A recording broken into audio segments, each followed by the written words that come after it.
നിങ്ങളൊരു bullet lover ആണെങ്കിൽ മാത്രമേ ഈ വീഡിയോ കാണാവൂ, അല്ലെങ്കിൽ വെറുതെ സമയം കളയാവൂ. വിചാരിക്കും ഈ ഇരിക്കുന്ന 2 ബോക്സും ലഡുവോ ജിലേബിയോ എന്തോ ആണെന്ന്. ഒരിക്കലും അല്ല. ബുള്ളറ്റിന്റെ സാധനങ്ങളെല്ലാം നമുക്ക് എന്ത് ഗിഫ്റ്റ് ആര് തരാൻ. നിങ്ങൾ ഈ കാണുന്ന കുട്ടി സാധനം ഉണ്ടല്ലോ, ഇതൊരിക്കലും ഒരു കുട്ടി സാധനമല്ല. നിങ്ങളെ വണ്ടിയെ അടിപൊളിയായിട്ട് ഒരു വിന്റേജ് സെറ്റപ്പിലേക്ക് കൊണ്ടുപോകാൻ പറ്റിയ ലൂക്കാസിന്റെ ഒരു ആംബിയർ മീറ്റർ ആണ് നിങ്ങളിപ്പോ കണ്ടുകൊണ്ടിരിക്കുന്നത്. വണ്ടികളിൽ കാണുന്ന നോർമൽ ആയിട്ടുള്ള ഇപ്പോൾ ഉള്ള സാധാരണ ആംബിയർ മീറ്ററിൽ നിന്ന് മാറ്റി ഈ ആംബിയർ മീറ്ററിലേക്ക് മാറ്റുമ്പോൾ ലെജൻഡിനെ ഓടിക്കുന്ന പോലെ ഒരു ഫീൽ ഉണ്ടാവണമെന്നുണ്ടെങ്കിൽ നമുക്ക് ഈ സാധനം ഒരുപാട് യൂസ്ഫുൾ ആയിരിക്കും. ഇതിനെപ്പറ്റി പറയുകയാണെങ്കിൽ നമ്മുടെ സാധാരണ ഉള്ളതുപോലെ തന്നെ, സാധാരണ ആംബിയർ മീറ്ററിൽ ഉള്ളതുപോലെ തന്നെ ഒരു പ്ലസും ഒരു മൈനസും മെയ്ഡ് ഇൻ ഇംഗ്ലണ്ട് എന്നൊക്കെ എഴുതിയ ഒരു അത്യാവശ്യം നല്ലൊരു ലെജൻഡ് ഫീലിലാണ് ഈ സാധനം ക്രിയേറ്റ് ചെയ്ത് വെച്ചിരിക്കുന്നത്. അടുത്തായിട്ടുള്ളത് ഇത്തിരി വലിയ ബോക്സ് ആണ്.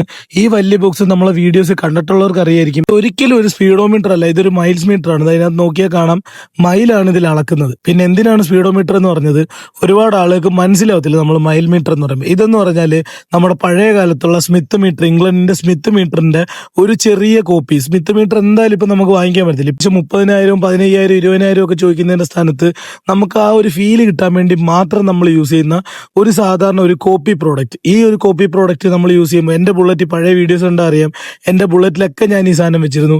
എനിക്ക് അത്യാവശ്യം അടിപൊളി ഒരു പ്രോഡക്റ്റ് ആയിട്ടാണ് തോന്നിയത്. ഭയങ്കര ആക്യുറേറ്റ് ആണോ എന്ന് ചോദിച്ചു കഴിഞ്ഞാൽ മൈലിലാണ്. എടാ, ഈ പ്രോഡക്റ്റിനെ പറ്റി കൂടുതലായിട്ട് അറിയണമെങ്കിൽ DM ചെയ്തോ. ബൈ.